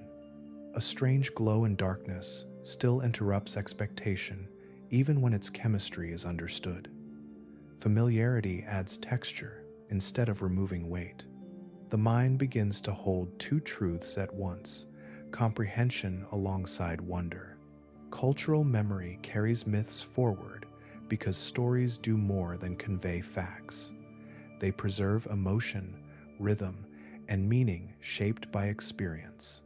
A sea monster legend may lose its literal power, yet it remains embedded in language, art, and shared imagination. The story persists not as belief, but as metaphor, encoding how people once navigated danger, distance, and isolation. These myths linger because they are adaptable. As understanding grows, stories soften rather than vanish. They absorb explanation without being replaced by it. A creature once feared becomes a symbol of endurance or mystery instead of threat. Language evolves gently, allowing old images to coexist with new knowledge. The past is not erased, only reframed. Humans are drawn to uncertainty because it invites participation. When something is fully resolved, attention moves on. When elements remain open, curiosity lingers. The ocean offers endless variation within known patterns, enough stability to support understanding, enough unpredictability to resist closure. This balance sustains engagement without exhaustion. Uncertainty also mirrors inner experience. Human lives unfold without complete foresight. Meaning is constructed through partial information and interpretation. Environments that reflect this condition feel familiar, even comforting. The ocean, with its vastness and selective revelation, aligns with how perception operates naturally. It reveals just enough to suggest more remains beyond reach. Even scientific narratives recognize this draw. Research continues not because everything is known, but because unanswered questions persist at the edges of certainty. Each explanation exposes finer mysteries: how behaviors adapt, how systems interact, how life arranges itself under constraints not yet fully mapped. Progress depends on acknowledging what remains unresolved. In this way, mystery transforms rather than fades. It shifts from the existence of monsters to the intricacy of systems, from fear of unseen bodies to fascination with unseen processes. Awe remains anchored not in ignorance, but in scale, patience, and depth. The ocean does not become ordinary when understood. It becomes layered. Its creatures remain surprising not because they defy explanation, but because explanation reveals how much coordination and adaptation are required to exist there at all. Mystery persists because life continues to exceed simplification. Knowledge removes false shapes, not wonder itself. It clears the fog without flattening the landscape. What remains is quieter, and deeper, an appreciation grounded in understanding, yet still animated by uncertainty. In that space, curiosity survives, carrying forward the same impulse that once gave rise to myths, now guided by sight, measurement, and an enduring openness to what still waits beyond familiar edges. Life in the ocean unfolds as relationship rather than isolation. No organism persists by strength or adaptation alone. Each is supported by currents, chemistry, and the quiet labor of countless others. Nutrients sink from the surface, circulate through depth, and rise again through invisible pathways. Energy travels slowly, recycled rather than replaced, allowing even the most extreme forms of life to persist where conditions appear unforgiving. Ecosystems at sea are structured vertically as much as horizontally. Light defines the upper layers, feeding microscopic producers that anchor entire food webs. Below, darkness reshapes exchange. Particles drift downward like faint weather, sustaining communities that never see the surface. Bacteria convert chemical energy into usable form. Detritus becomes nourishment. What seems barren supports intricate systems refined over immense spans of time. Extreme life depends on this continuity. Giant animals require steady input across long lifespans. Fragile, gelatinous forms rely on stable water chemistry and flow. Even predators that appear solitary move through networks shaped by prey, availability, and migration. No encounter occurs by accident alone. Each presence reflects conditions arranged far beyond the visible moment. Scale binds these relationships together. Small organisms operate at rapid rhythms, reproducing, dying, and recycling matter quickly. Larger animals move more slowly, integrating energy accumulated across space and time. Both scales are essential. Without the smallest life, the largest could not exist. Without large movers, nutrients and energy would stagnate, trapped in limited layers. Currents function as connective tissue. They transport larvae across oceans, mix temperature and salinity, and link distant habitats into shared systems. A creature born in one region may mature in another, supported by conditions shaped thousands of kilometers away. The ocean behaves less like separate environments and more like a single body with circulating fluids. When humans focus on individual animals, these connections fade from view. A giant squid, a deep-sea shark, or a glowing siphonophore appears self-contained when seen briefly. In reality, each represents the visible edge of a much larger structure. Their forms encode the conditions that support them. Their rarity reflects balance rather than fragility. Scale matters because it frames consequence. A small change at one level can echo across many others. Temperature shifts alter current patterns. Current changes affect nutrient flow. Nutrient flow reshapes entire communities. What begins invisibly can transform vast regions over time. The ocean absorbs disturbance slowly, then responds widely. This interconnectedness explains resilience alongside vulnerability. Marine systems endure because they are flexible, layered, and adaptive. They are also sensitive because connection amplifies effect. No creature exists as an exception to this rule. Survival is collective, even when behavior appears solitary. Understanding the ocean as a living system softens the idea of monsters and anomalies. Extreme life becomes expected rather than surprising. Vast size, strange form, and rare encounters emerge as outcomes of long cooperation rather than isolated aberration. The ocean sustains life not through dominance, but through integration. Seen this way, The sea is not a backdrop for creatures. It is an active participant, shaping, feeding, and connecting every organism within it. Life persists not because individuals overcome the ocean, but because they belong to it, supported by scales of interaction far larger than any single form. Fear entered seafaring quietly, long before maps or instruments. It emerged as attentiveness, a tightening of awareness in an environment that offered little forgiveness. Early navigation depended less on confidence than caution. Sailors learned to read subtle shifts in wind, watercolor, and current because missing them carried consequence. Fear sharpened perception, turning uncertainty into vigilance. This vigilance guided movement. Routes favored known coastlines where landmarks anchored orientation. Open crossings were timed carefully, aligned with seasons when storms were less likely. Night travel carried particular weight, as darkness erased depth and distance. Fear did not halt exploration, it structured it. Decisions balanced curiosity against survival, shaping paths taken and paths avoided.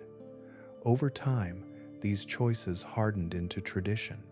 On board, fear encouraged preparation. Ships were built sturdier where previous voyages had failed. Supplies were stored redundantly. Watches were kept even when seas seemed calm. A sudden sound beneath the hull, or a shadow passing alongside, demanded immediate attention. Fear trained sailors to respond quickly, not with panic, but with readiness. It reduced hesitation in moments where delay could prove fatal. Isolation amplified this effect. Far from land, with no aid nearby, the margin for error narrowed. Crew members relied on collective memory to compensate for limited information. Stories carried warnings encoded in narrative form. Certain waters were avoided. Certain signs were treated with seriousness, regardless of explanation. Fear ensured these lessons were remembered, passed on intact through repetition. As voyages accumulated, fear found expression beyond action. It entered language, shaping how experiences were recorded. Events were framed through impact rather than analysis. An encounter that unsettled the crew was preserved not as raw observation, but as a meaningful episode. Storytelling became a way to organize risk, translating lived danger into communicable form. In this transition, fear expanded. What began as situational awareness became symbolic. A reef that claimed ships gained a name. A region of frequent storms acquired a reputation. Animals glimpsed briefly under extreme conditions took on exaggerated qualities. Stories simplified complex events into memorable shapes that could travel farther than logs or charts. These stories served a purpose. They carried emotional weight that ensured attention. A warning delivered through narrative lingered longer than a statistic ever could. Fear, woven into story, remained effective across generations.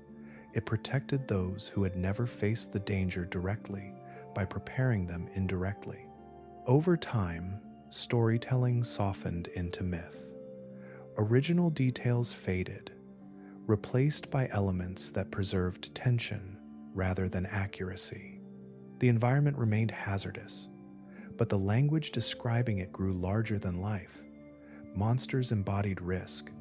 Cursed waters represented unpredictability. Fear became a shared lens through which the ocean was understood. Even as knowledge expanded, these stories endured. They reflected not ignorance, but adaptation. Fear had done its work well. It had guided navigation, enforced caution, and preserved memory. Long after technology reduced risk, the narratives remained, carrying echoes of early survival strategies. Fear was never merely an obstacle to exploration. It was a tool shaped by necessity. It focused attention, promoted learning, and ensured continuity. When the ocean offered little room for error, fear kept sailors alive long enough for understanding to grow. Names arrive after encounter.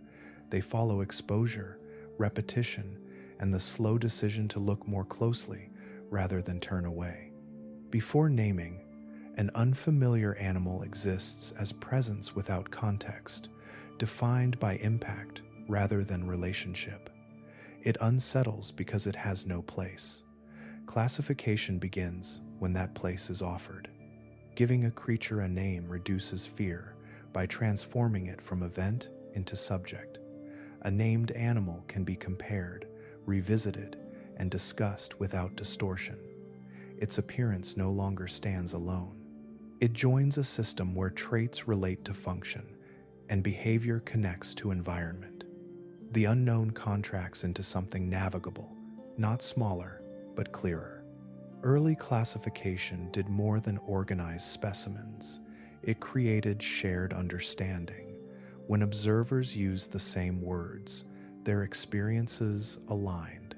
Differences between sightings could be examined rather than exaggerated. Patterns emerged across distance and time. Language became a stabilizing force, grounding observation in agreement. Names also slowed imagination. Where fear fills gaps quickly, classification fills them patiently. A long body became an oarfish rather than a wandering serpent. A tentacled mass became a squid rather than a lurking force.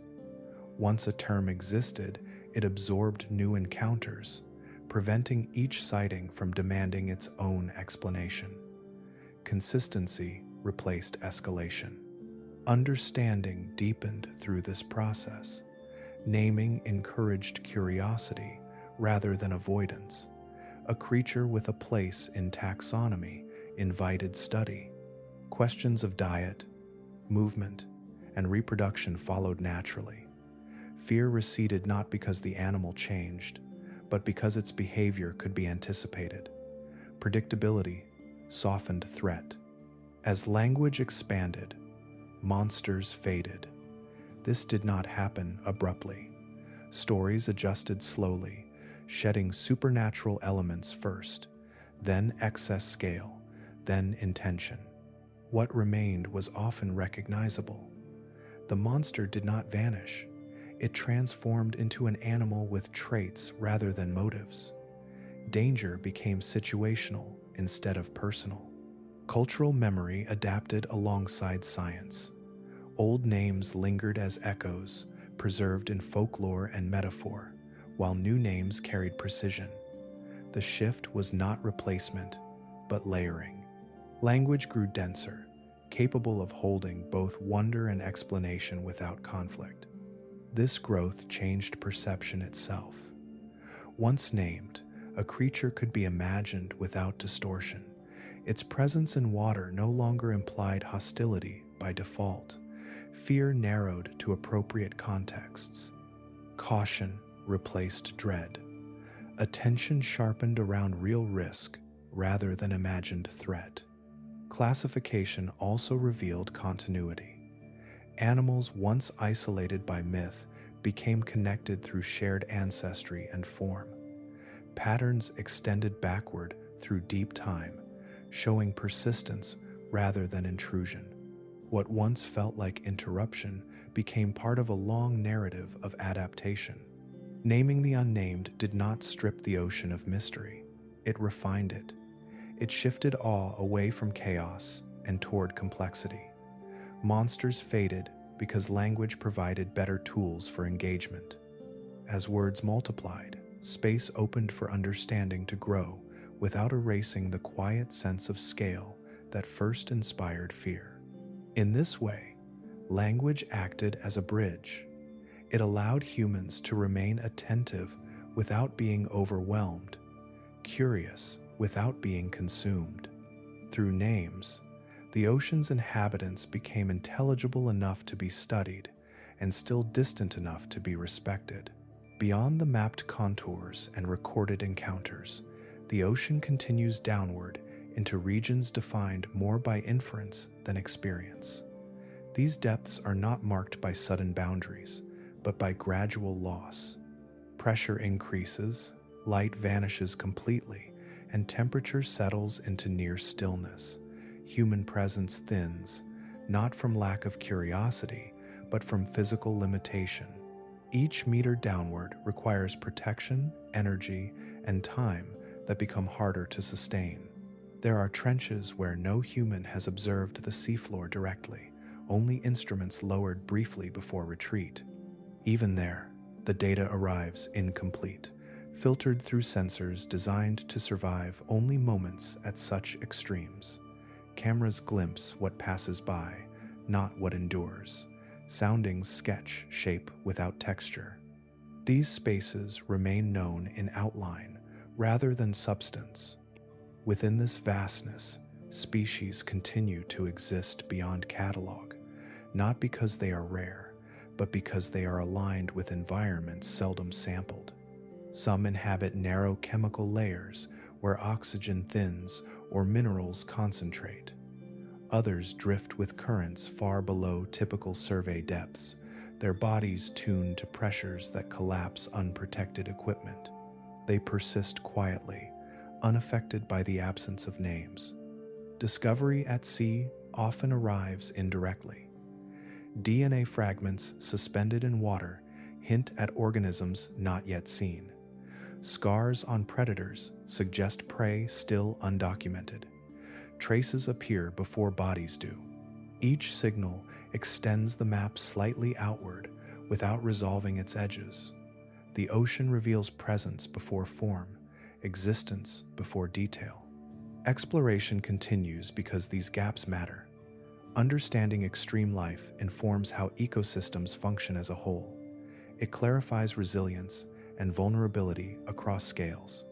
Conditions found in the deepest ocean resemble environments beyond Earth, where life might also adapt under pressure and darkness. Each descent carries implications that extend well beyond its immediate findings. There is also a quieter reason exploration persists.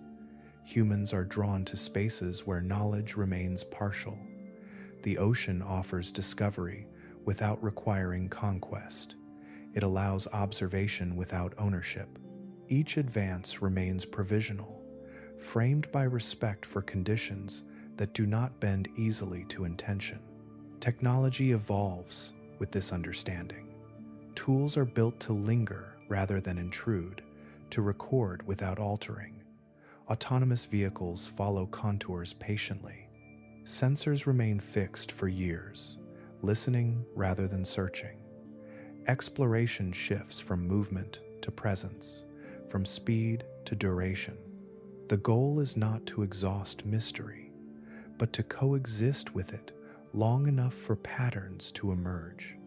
Despite progress, much remains unreachable, not because it resists discovery, but because access demands alignment rather than force.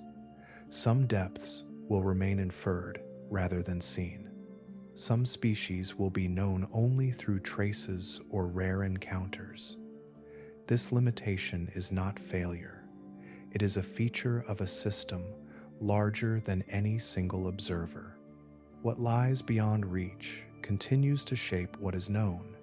Each unanswered space defines the boundary of current understanding. Exploration continues not to erase that boundary, but to walk its edge carefully. In doing so, science accepts uncertainty as part of the landscape, allowing the ocean to remain expansive, active, and only partially revealed, even as knowledge slowly extends into the darkness.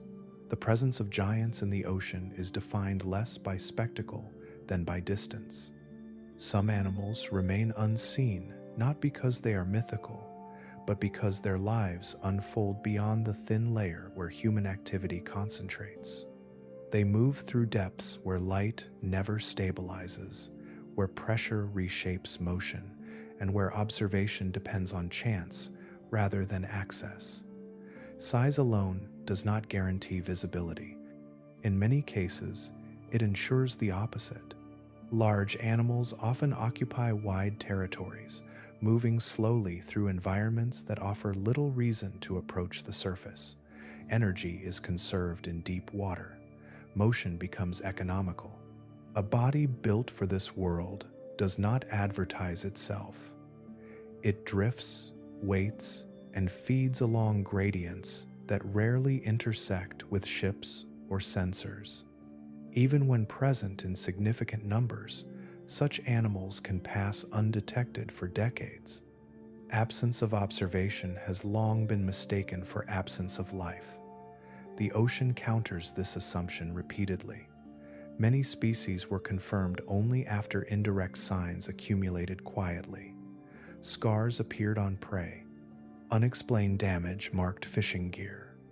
Sonar returned shapes too large to categorize. These fragments indicated presence without revealing form.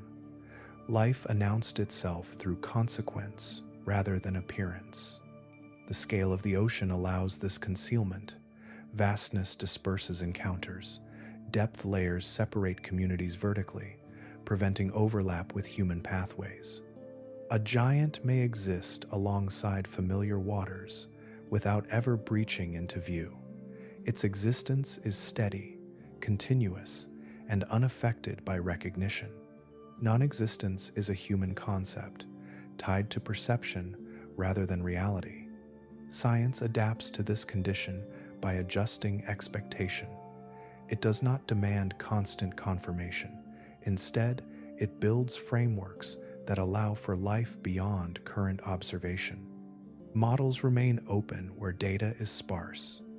Probabilities replace certainties. Absence becomes a variable rather than a conclusion. This approach accepts that some truths unfold slowly, revealed through accumulation rather than discovery moments. Uncertainty is not treated as weakness. It is integrated as part of understanding. Scientists recognize that tools sample selectively. Cameras frame only what passes through. Sonar resolves movement, not identity. Each method carries limits that shape results. Acknowledging these limits preserves space for organisms that remain just outside detection. Historical perspective reinforces this restraint. Many animals once dismissed as impossible are now documented. Their delay in recognition reflected limitations of access, not exaggeration. This pattern encourages humility. It suggests that current gaps may mirror past ones, waiting for alignment between technology and environment. The idea that the ocean still hides giants does not rely on fantasy. It rests on precedent and scale. Large animals demand large systems to support them. The ocean provides those systems quietly, without announcing their occupants. Recognition arrives only when conditions align, often briefly. Science continues by listening carefully to indirect signals, by refining tools, and by resisting premature closure. It accepts that some forms of life will remain inferred rather than seen for extended periods. This acceptance maintains accuracy without diminishing curiosity. The ocean retains its capacity to surprise not because it deceives, but because it remains larger than observation. In this vastness, giants persist, not as legends waiting to be proven, but as lives unfolding on their own terms, indifferent to attention, sustained by an environment that favors patience over display. Reality becomes unfamiliar when it stretches beyond everyday reference. Extreme biology unsettles not because it defies rules, but because it follows them to their farthest edges. Forms grow larger, softer, or stranger than expectation allows. Proportions adjust to pressure and darkness rather than gravity and light. The result feels unreal, even when grounded entirely in physics and evolution. The ocean reshapes expectation by removing the cues that anchor judgment. On land, distance, horizon, and gravity provide constant feedback. Underwater, those signals blur or vanish. Depth compresses space. Light fades unevenly. Movement slows or glides without clear effort. In this environment, scale becomes difficult to judge, and form resists familiar categories. An animal encountered briefly may appear larger or smaller than it is, gentler or more threatening, solid or insubstantial. Biology responds directly to these conditions. Soft bodies thrive where rigidity offers no advantage. Transparency becomes camouflage. Limbs elongate to sense rather than seize. Energy is conserved through slow metabolism and minimal motion. These traits are logical outcomes, yet they conflict with surface expectations shaped by land, animals, and air-breathing life. When biology departs from those templates, it feels invented rather than evolved. The ocean encourages this dissonance by revealing life selectively. Encounters are fleeting. A single observation may stand for an entire species. Without repetition, the mind fills gaps with inference. Memory exaggerates edges. Details sharpen unevenly. What remains is impression more than record. Extreme life encountered this way feels closer to story than specimen. Myths emerged naturally from this mismatch. They were not fabricated to deceive, but to reconcile experience with limited context. When observation outpaced explanation, narrative stepped in. Myth organized the unknown into shapes that could be remembered and shared.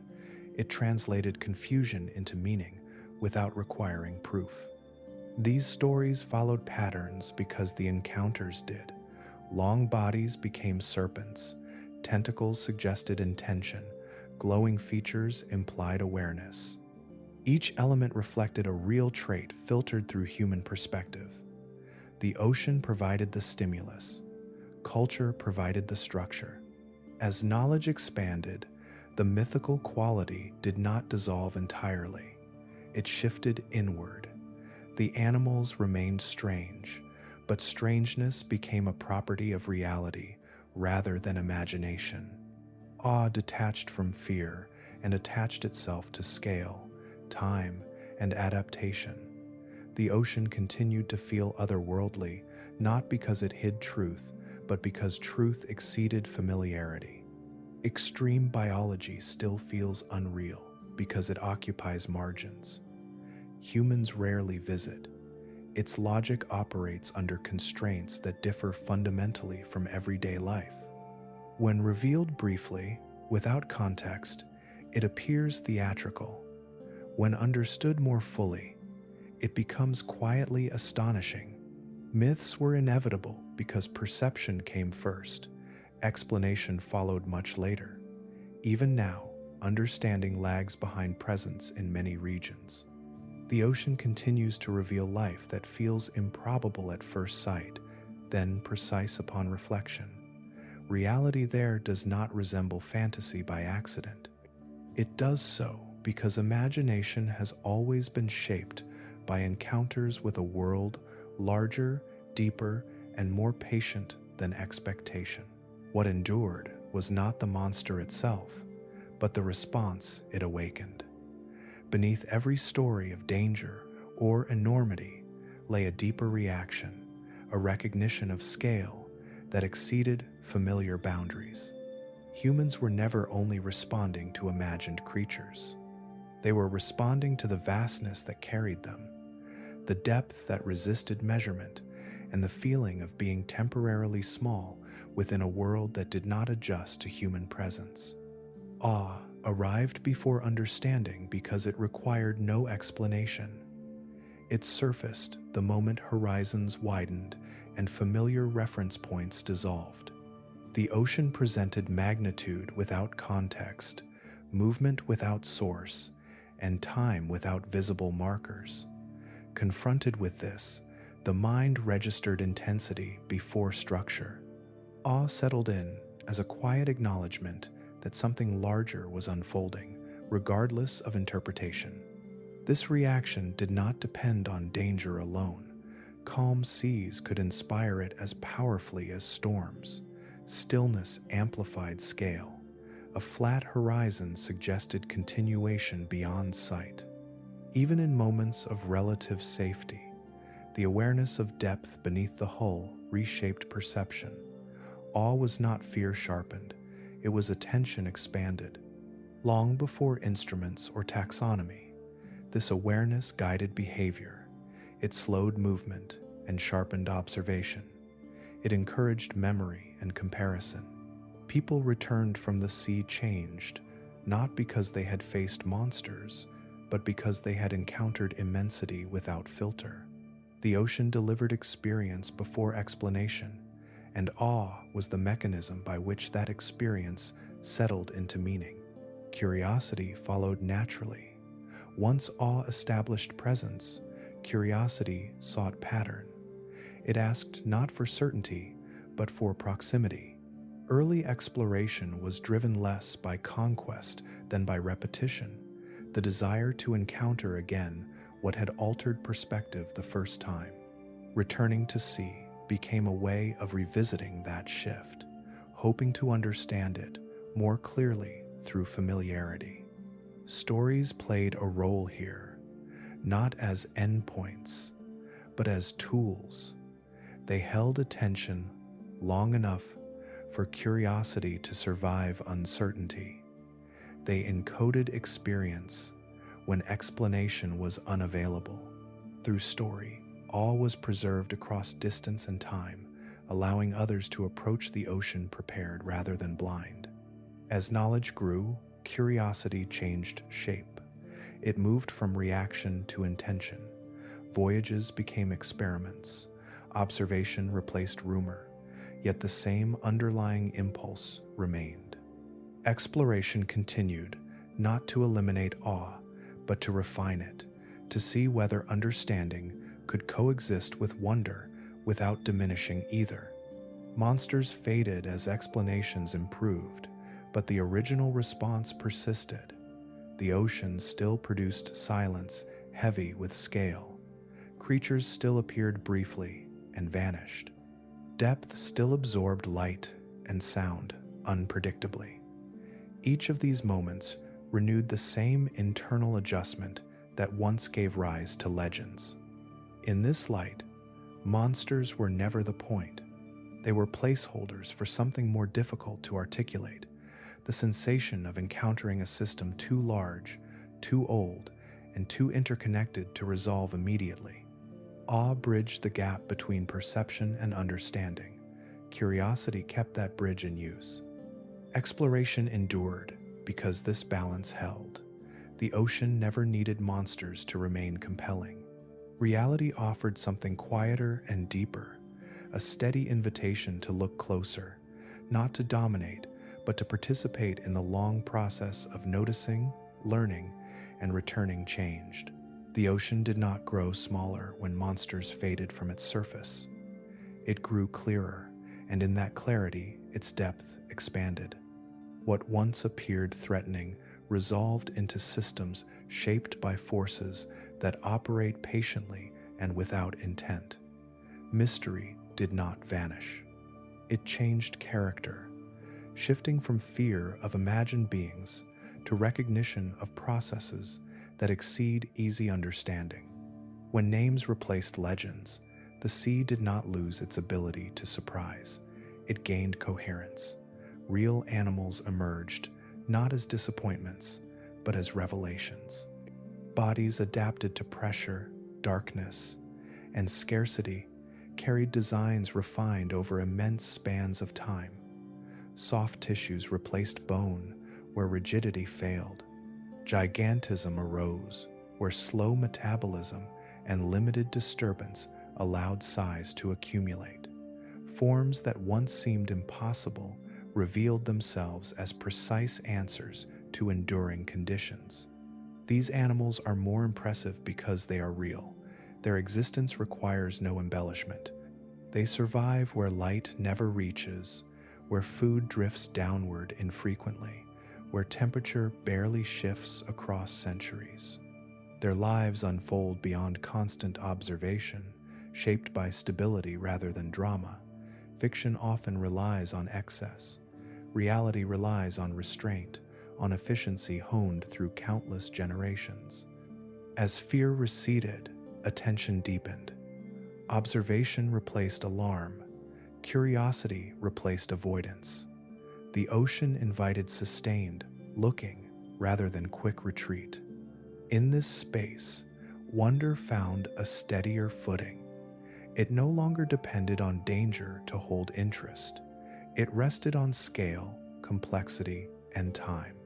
The deep sea remains one of the few places where reality still feels legendary because it resists full familiarity.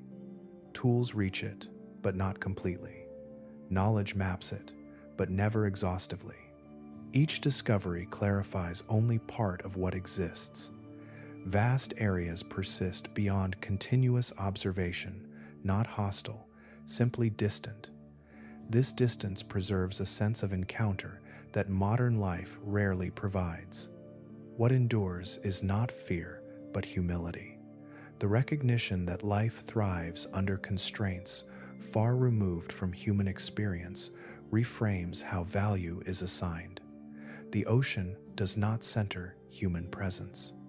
It accommodates it briefly. Its inhabitants reflect priorities shaped by physics rather than preference. In this, they feel timeless, connected to processes that predate memory and outlast record. Wonder without fear allows space for respect. The sea is approached not as an adversary, but as a complex environment that operates on its own terms. Its animals are not symbols or warnings. They are participants in a system that continues regardless of attention. As this story closes, the ocean remains open, not emptied of mystery, but rich with it. Real animals shaped by pressure, darkness, and time continue to move through layers humans rarely visit. Their presence affirms that reality can still exceed imagination. In the quiet persistence of deep water life, the sea retains its power to astonish, not through menace, but through enduring depth, patience, and scale that invite wonder long after fear has passed.